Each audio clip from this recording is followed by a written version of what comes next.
they put them together, put the steel bars around them with the wooden yoke on top of their necks, put the steel bars around their necks, and they bolt it tight and so on. And then they would lead them in the camp. Now, at first, the bulls doesn't want to do that. They're not used to that. They kind of pull this way, pull that way. And the stronger one pulls the weaker one. And so it's a struggle. And then for the first day, they just want to get them to start walking around a little bit. And then they take the yoke off and they leave them to just eat and do their thing. But every day they go and they put the yoke on. And they lead him a little bit further, and later on start putting stuff on them that they can pull together and work together. And so eventually those bulls get used to being yoked. So when the yoke comes on in the beginning, they don't want it. But as they grow older, they just stand still and the yokes are just placed on them. And they just know we're going to work now. And they just pull together. And what they also do is they try and not beat them, shout at them. They just do it gently. They'll just take a little bit of a stick and just say, no, yeah. And they don't beat them. They speak to them. Yeah. And they'll tap. Yeah. And they'll tap. So they're very gently, they teach them to be yoked. And eventually they're in this yoke and they start their labor and do their work and hard work. And that's how the enemy comes with us as well. When you're young, he starts yoking you and with stuff. He yokes you with stuff upon your life, experiences you have. As a child, you go through experiences. And those experiences are being built into your life, and you kind of get used to those experiences. You're kind of used to, this is how it works. You're beaten or molestation or whatever. You kind of come under this yoke of bondage, and it's done while you're young. But later on, these bulls become so strong, they can break that yoke anytime. Anytime they can break that yoke. But because they were trained to be yoked, they don't realize that they can be free and that they have the strength to break that yoke. So they just keep on walking with those yokes. And I saw that with the pattern with how the enemy comes as well. Now let's just look quickly at what the Bible says. The Bible says in 2 Corinthians 6 verse 13. And this scripture says so much. It says, as a fair exchange, I ask you, 2 Corinthians 6 verse 13. As a fair exchange, I ask you as my children, open wide your hearts also. So Paul is writing to the Corinthians and he says, I want you to open up your hearts right now. Open up your hearts wide. Because he wants to explain something to them and he wants to tell them something.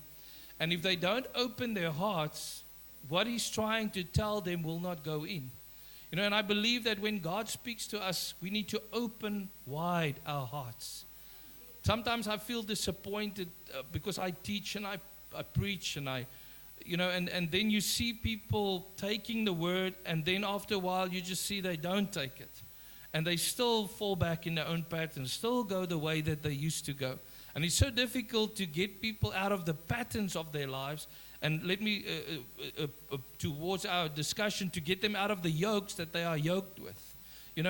So the Bible says, so I ask you as my children, Paul writes to them, open wide your hearts also. Verse 14, do not be unequally yoked with unbelievers. For what partnership can righteousness have with wickedness? Or what fellowship does light have with darkness? What harmony is there between Christ and Belial? Or what does a believer have in common with an unbeliever? That's very powerful. I just want to break this up this morning quickly. So first of all, open wide your hearts and listen to what I'm saying. He says, do not be unequally yoked. Now, first of all, he talks about being unequally yoked. So when the Bible talks about a yoke, in the Bible, Jesus actually says as well, my yoke is easy, my burden is light. I'm going to read that just now. So there's nothing wrong with yokes. There's nothing wrong with a yoke. And because yokes are biblical. It's something that God also has instituted. But he says, do not be unequally yoked. When you become unequally yoked, then it's a problem. So because if they take a bull and they yoke it with a donkey, The bull has got much more strength than the donkey, so they're unequally yoked. So the bull has to pull more than what the donkey pulls or can pull. And then also the donkey is smaller than the bull, so it's difficult for him. So in other words, the bull's strain upon him is much more. And usually the yoke breaks if the one is too strong and the other one is too weak. All right? So the Bible says, do not be unequally yoked. So unequally yoked, that is where the problem comes in. So we need to, as children, and he talks about as children of God, we should be yoked. Do not be yoked with unbelievers. So in other words, what are you yoking yourself with? Who are you yoking yourself to? And I think that's very important for us as believers, because we'll see that yoking is part of the Christian walk. That we need to yoke together. But it's being unequally yoked. That's the problem. So listen to what he says further on. He says, do not be unequally yoked with unbelievers. So first of all, as believers, we should not be unequally yoked with unbelievers. Because unbelievers will always pull you in the direction of unbelief. They will always pull you in the direction of the world. They will always pull you away from the world. So if you take two bulls and they're unequally yoked, and you get one that's rebellious. He doesn't want to be yoked. And then that pulls the one that understands the yoking, understands the work, understands the purpose. It pulls it away from the purpose. All right? So listen. He said, unequally yoked with unbelievers. First of all, for what partnership can righteousness have with wickedness? What partnership can righteousness have with wickedness? So you get righteous people and you get wicked people. I always say wickedness is when you do something knowing that you're doing it. Wickedness is doing stuff with the purpose of hurting someone. Wickedness is doing stuff, you know that it's wrong, you know that you should not be doing it, but you do it anyway with the purpose and the intent of ruining someone or taking, doing something that you should not be doing. Wickedness is when you know you shouldn't steal and you go and do it anyway. You sit and you plan how you're going to steal. You sit and you plan how you're going to deceive. You sit and you plan. That is wickedness. All right? And there's a difference between sinning and struggling with sin or struggling with something and wickedness. Because wickedness is the extended part of that. It's where you've already decided in your heart, this is what I'm going to do. And you meditate on doing that thing. So that is wickedness, all right? And that's also iniquities. So do not be unequally yoked with unbelievers. For what partnership can righteousness have with wickedness, or what fellowship does light have with darkness? Light and darkness. And I love how Paul uses these certain words in between. He said, do not be unequally yoked with unbelievers. For what partnership can righteousness have with wickedness? What partnership? There's a partnership. So righteousness cannot have a partnership with wickedness. If you're in a business and you've got one partner that is doing stuff illegally, and you've got one partner who wants to do everything legally, there's always a conflict. Because the one wants to do it right and the other one wants to cut corners and try and see how they can do it better and make more money and so on. And so there will be a conflict because you cannot be equal. You cannot have a partnership with that. Wickedness or what fellowship? Now he talks about fellowship. What fellowship does light have with darkness? So fellowship is when you talk to people, you're in fellowship, you bride together, you are friends, you walk together, you go to the sea together, you visit together, all right? That is fellowship.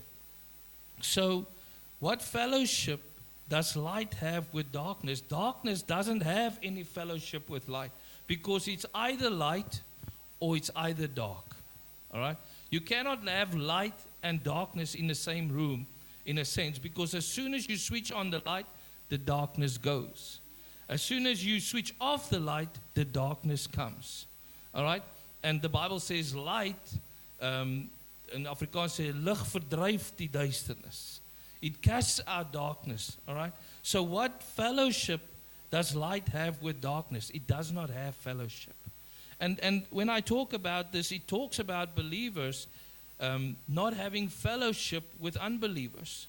All right? And I believe in a sense that is biblical, but we also know that God has sent us into the world to preach the gospel to the world and bring the world to God.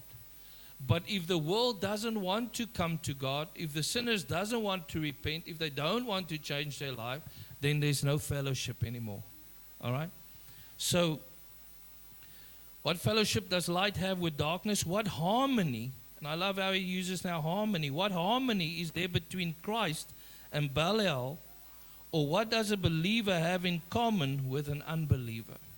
So what fellowship does light have with darkness? What harmony is there between Christ and Belial? Harmony talks about music. When you play instruments, you play in harmony for it to melt together. As believers, there should be a melting together. In harmony, when you come into harmony, it's you start thinking the same. You start operating the same. You start believing the same. That's why the Bible says the fivefold ministry is there to equip the saints for the work of the ministry till we all come into the full stature of Christ and become Christ-like. All right? Till we become like Christ. And that's where the harmony takes place. It starts flowing into one another. In marriage, there's a time where harmony takes place. In business, there's a time where harmony should take place. All those kinds of things. So it starts flowing together. And what does a believer have in common with an unbeliever? What do you have in common? In common means to be of the same mind. In common means to work towards the same goal. In common means we're doing it together. We have a common mission, common vision, common goal. All right.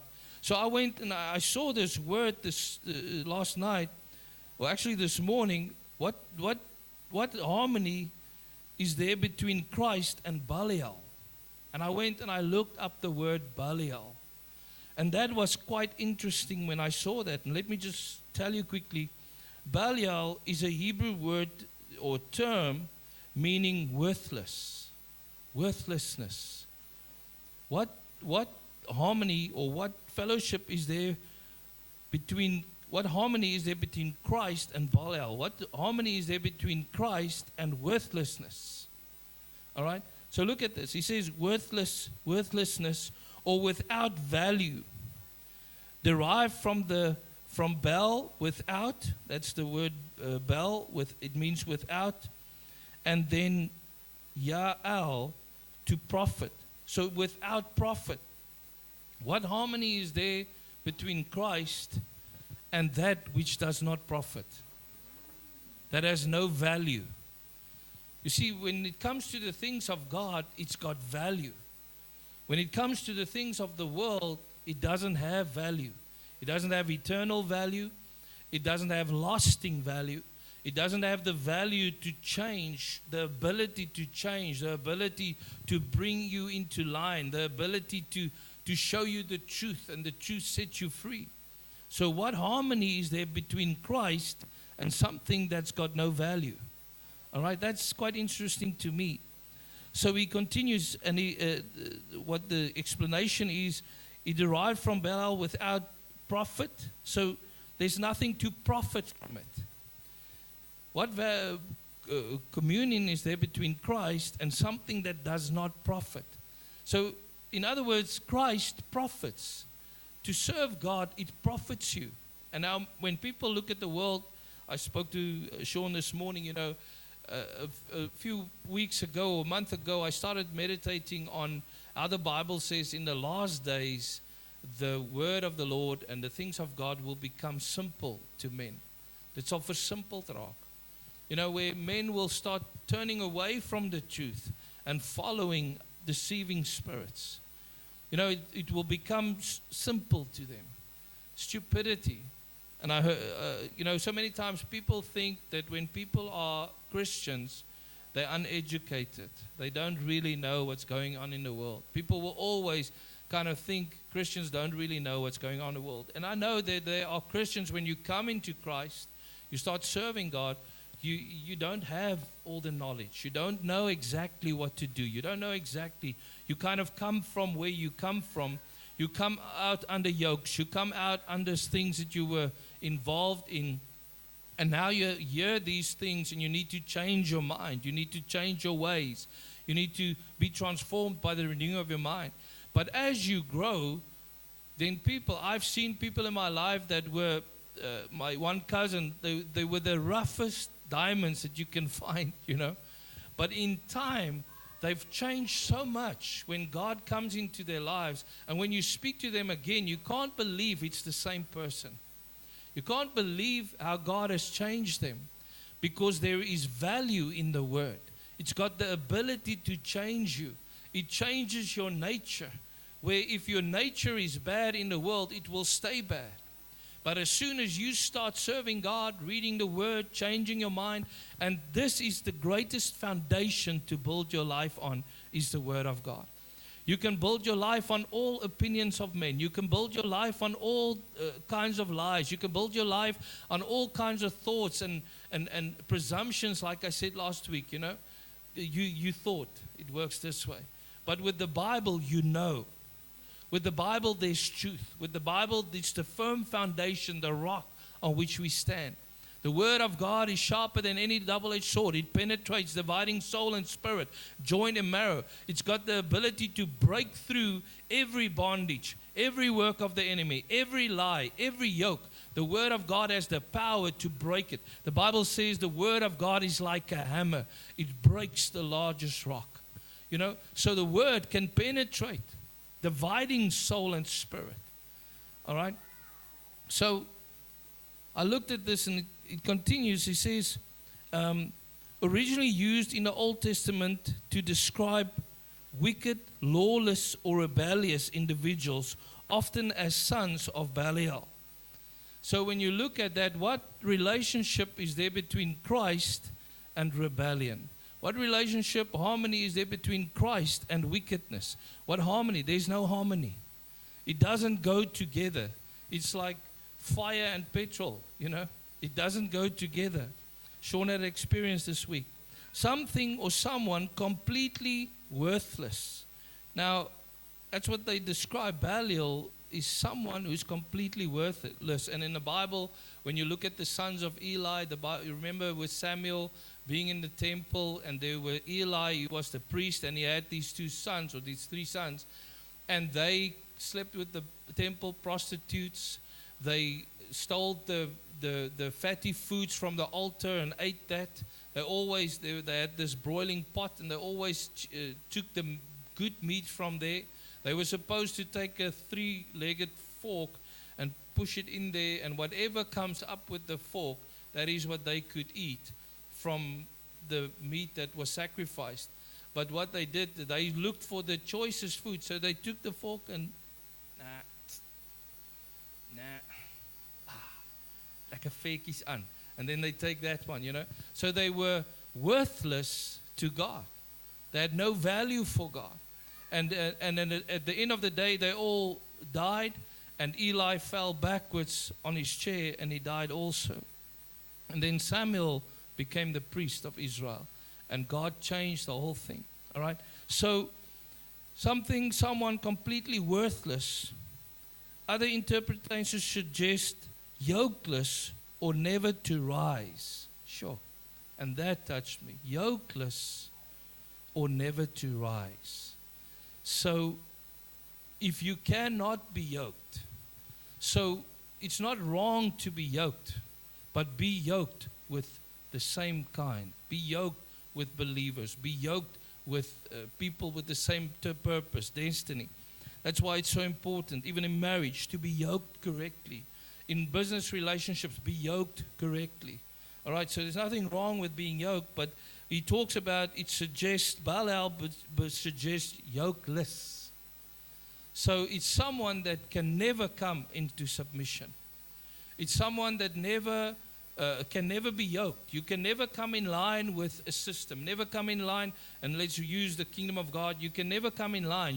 You're always this free spirit. You're always just doing your own thing. You never allow yourself to be yoked with believers. And when you are yokeless, so taking the two bulls again, sometimes you get this rebellious bull that you try and yoke it, but it just keeps on pulling the wrong direction. It just keeps on breaking and wanting to break it. So the good bull, the one that you want to use, it keeps on pulling it astray. It keeps on hindering it from doing its purpose. It keeps on hindering it from accomplishing the goal because they're unequally yoked. It's a worthless bull. It has no value. It's unyokeable. All right? So in the kingdom of God, we need to be yoked, but with believers, with the things of God, with the word of God. Yoke yourself with people with the same purpose, same mind, people that pull in the same direction. You cannot be unequally yoked.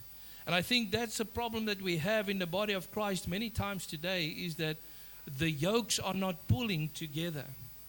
All right?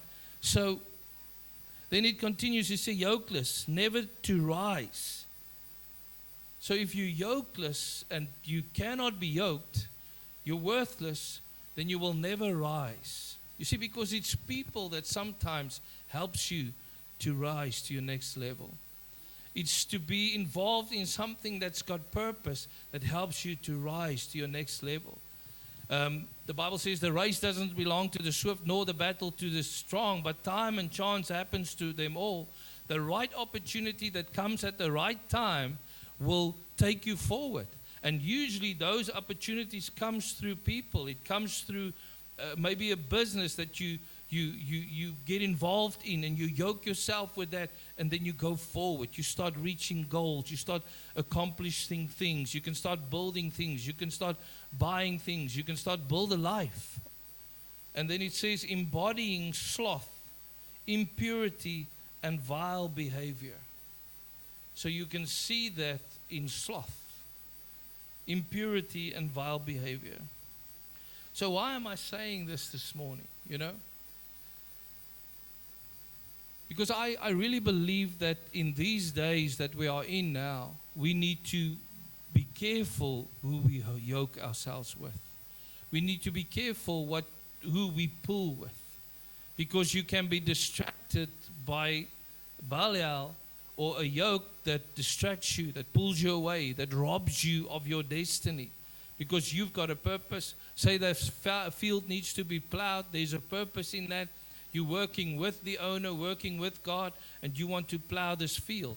But as you plow, you get this bull that keeps on going astray. It doesn't want to be yoked. It doesn't want to be, and then it kind of pulls away.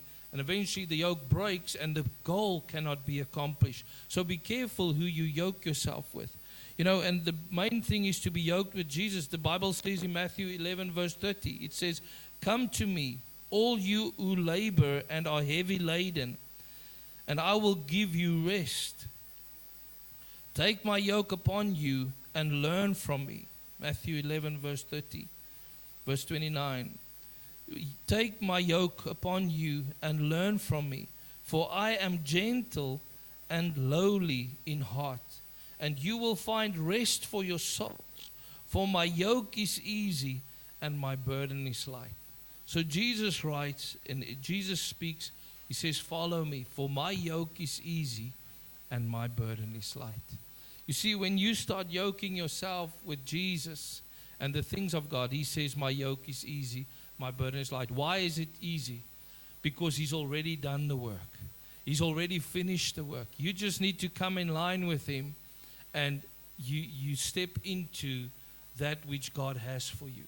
And when you pull with him, work with him, stay in step with him, then you will accomplish the goal. You will get to the place where God wants to take you. So I want to encourage you this morning with this word, you know, that be careful who you yoke yourself with.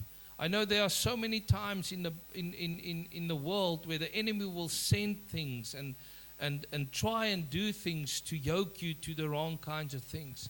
And that is to destroy you and to get you out of line. And as I said in the beginning, you know, yokes, the enemy puts them on you when you're young.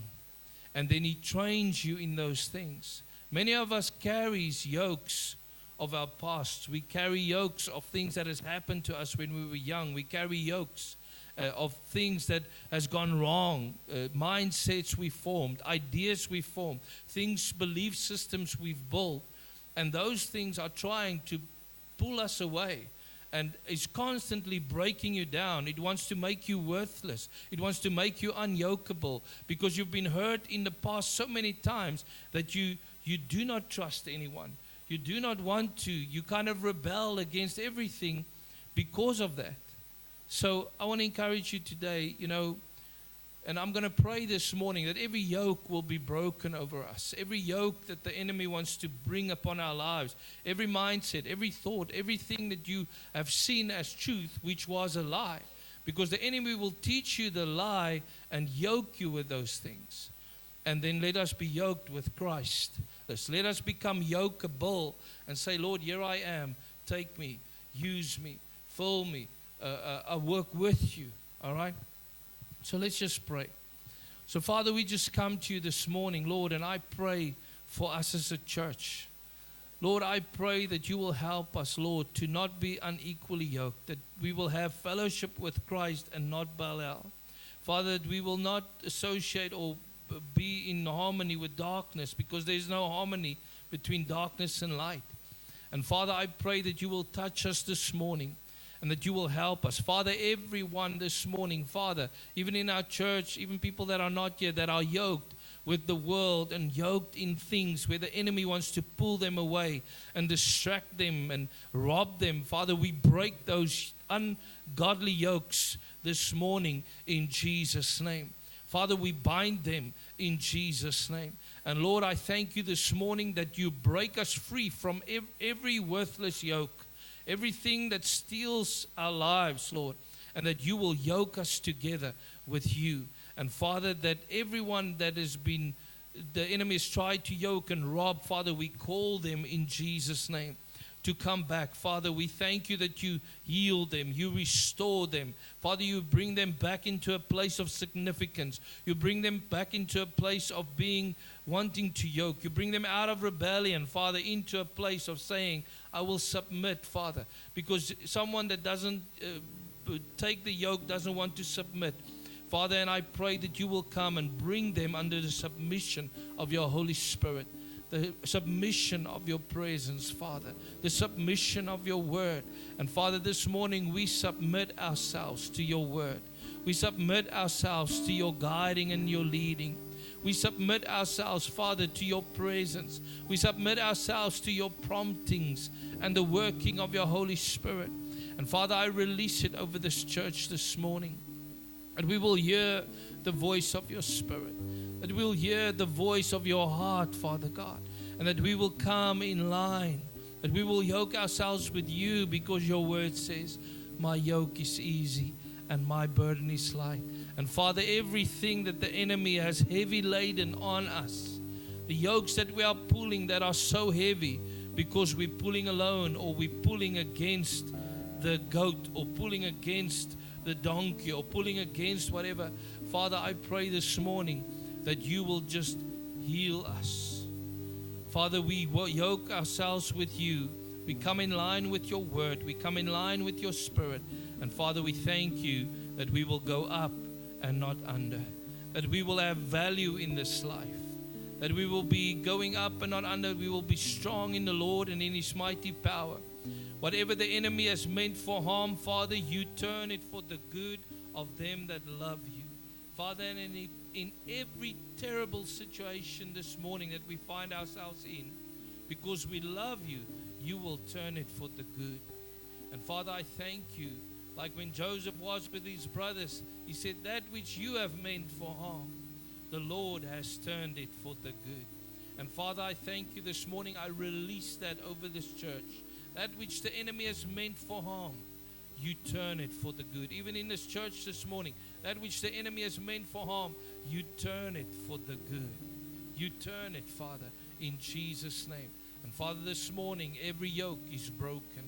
Every plan of the enemy, every mindset is broken over our lives. And I thank you for healing and restoration in Jesus' name. Value returning to our lives. That we will rise again.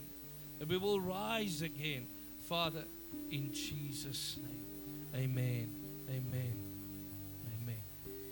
Ons gaan vanoggend die nagmaal doen en ek wil hê ons moet vanoggend dit gebruik. I really want us to just use it this morning. You know, the blood of Jesus sets us free. There's so much power in the blood. You know, and lately I had to deal with some people that were possessed, and you just saw that erratic behavior and stuff. And there's one guy I told you last week about. This week my aunt phoned me at 1 o'clock at night from Johannesburg. Her grandson is just going through this hectic thing. He's crying. He's involved with witchcraft and stuff that through a girl, he became involved in witchcraft. And eventually, he knows that he's not himself. You know, and I started speaking to him on WhatsApp, but he hasn't returned my messages yet. But I can see how the enemy comes. This other guy I spoke about last week, God has changed his life. He's just kind of at peace. When I spoke to him, I could see how he came at peace because of the blood of Jesus that cleanses him, that heals him, that restores him. You know, I said to these guys that if you're a child of God and you've accepted the Lord Jesus Christ, you've already won half the battle because the blood of Jesus suddenly comes over your life. The enemy has to flee. And when you get filled with the Spirit and you start realizing your position in Christ, that's the other part of the battle, where you start realizing who you are in Christ. And you start realizing your authority, because the Bible says, all authority has been given me, therefore go. He delegates his authority. He says, I've given you authority to trample on snakes and scorpions and over all the power of the enemy. Not some of the power, over all the power of the enemy. We have power over the enemy. And if we realize our position in Christ, that by his blood we are saved. If we realize our position in Christ, that because of his blood, no weapon formed against us, nothing can harm us. That which the enemy means for harm, God will turn it. He will change it. And whatever people do against you, it will come back on themselves. You just come right under the blood. Stay right under the blood. And you will see. I remember we used to sing, I'm going to stay right under the blood. I'm going to stay right under the blood. I'm going to stay right under the blood, where the devil can do me no harm. No harm, no harm, no harm. No harm, no harm, no harm. No harm, no harm, no harm, where the devil can do me no harm. I'm gonna stay right under the blood. I'm gonna stay right under the blood. I'm gonna stay right under the blood, where the devil can do me no harm. Amen. You know, and you need to sing that. I'm gonna stay right under the blood, where the devil can do me no harm. You know, and if you realize your position in Christ, and when you start reading the Word and you start realizing the Bible says, in the power of the tongue is life and death. The Bible says, whatsoever you bind on earth shall be bound in heaven. When you start realizing your authority, you start yoking yourself with Christ. You start standing in the authority he's given you. And suddenly you start taking authority over witchcraft, over the works of the enemy, over the power of the enemy. And the enemy has to flee. He has to flee. Amen. So that's so powerful, and I want to encourage you this morning. So when we eat the bread, we remember the body of Christ. He was wounded for our transgressions. He was bruised for our iniquities, our transgressions, our sins. He was bruised for our iniquities, the iniquities of our fathers, everything that maybe come through the bloodline or wherever. He was bruised for our iniquities. That the chastisement that was on him, or was on me, he bore it. You know, he took the guilt, the punishment that was due me, he took it on him. And that's so powerful. And by his stripes we are healed. When he was beaten, by his stripes we are healed. You know, healing is a covenant right. Healing is the right that God gives you to walk in perfect health. This week I had to, we're changing our life policy, and I went to the doctor this week to have a full checkup. They even had me on that machine that I had to walk, and I thought, oh, I'm so unfit, but let's do it, you know. And eventually I sat with the doctor, and I said to him, well, I'm not really a sick person. He says, yeah, I can see. And he looks at everything, and he says, you know, the fact that you don't even use any medication or pills says a lot, you know. And so is this. Ek ken net een pil, en dis die gospel. You know, by his stripes I am healed. That's my scripture. By his stripes, Isaiah 61. By his stripes I am healed. You know, and I want to encourage you this morning that by his stripes you are healed. Let's eat the bread.